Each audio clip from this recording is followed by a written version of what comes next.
Hi, Ariana。完成你做什么？打蛋糕吗？对，蛋糕。是生日蛋糕吗？生日蛋糕。是谁的生日？是弟弟生日。啊，他几岁？他2岁。啊，可是不是真的吗？对。今天不是他的生日，对不对？可是不是真的他的生日。对。So, people know my wife is Caucasian and I'm Chinese, and my wife and I have been putting a lot of effort into trying to raise our children bilingually. There are a lot of tips out there, but not a lot of people have a lot to say about it. So I wanted to give a couple of pointers for anybody out there that's interested in raising their children bilingually. I want to tell you though, that if you are going to try and raise your child bilingually, it's 100% effort. Once you start holding back or once you start cutting corners, the children actually start to lose the language very, very quickly. So I would recommend that if you are going to go through with it, make sure that you're committed. And that brings me to my number one point. Choose a language that means something to you. Usually something cultural. For me, the reason why I wanted to raise my children bilingually is my parents put a lot of effort into trying to teach me Mandarin Chinese. They had tutors for me, and they tried their best to send me to Chinese school and get me motivated, and I just didn't want to. I rebelled against them, and it wasn't until I was about 18 or 19 when I started to really regret it.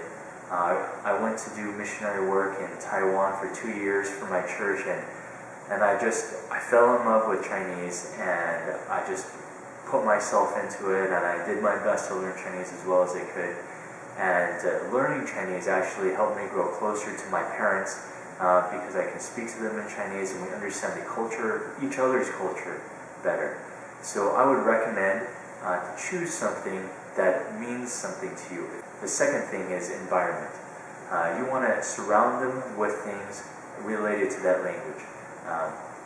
My kids, we got them the entire series of Dora the Explorer in Chinese, and we've watched it thousands of times, I think.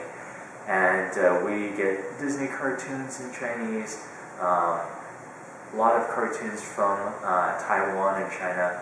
So DVDs, music in that language, CDs, books, we read to them every night in Chinese.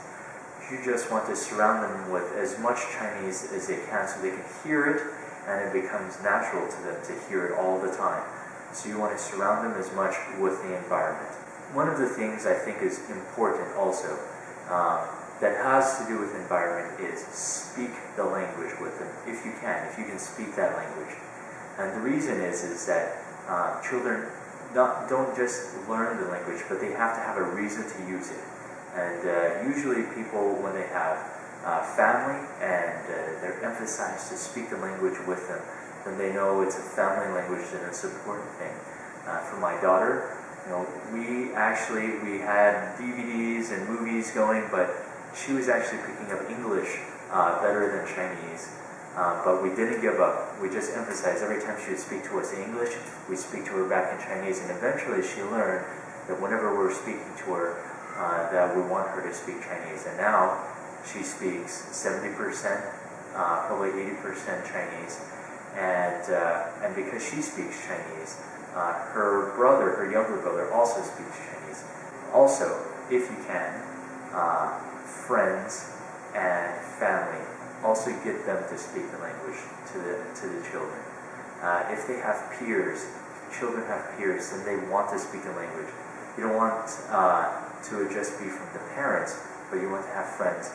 So my kids, they have cousins that live nearby, and the cousins also speak Chinese, and when they're with each other, that's all they do is they speak Chinese with each other.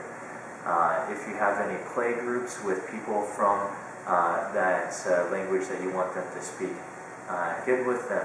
Make sure that your children have friends that speak that language, because as you know, for children, social environment matters a lot. So try and get them socially mixed in with other people that speak that language. If you can, also trying to get tutoring or some type of schooling, making it structured.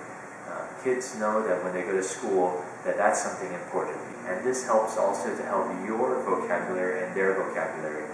And finally, if possible, try and go to the country with that language. My kids have been with us to Taiwan and China. Usually at home they say Chinese is our family language, and which is true. But when they're in that other country, they recognize, wow, this language is bigger than my family. It's like an entire country, and it'll also help emphasize the importance of learning that language when they see it's beyond just their family. Anyways, these are some of my tips.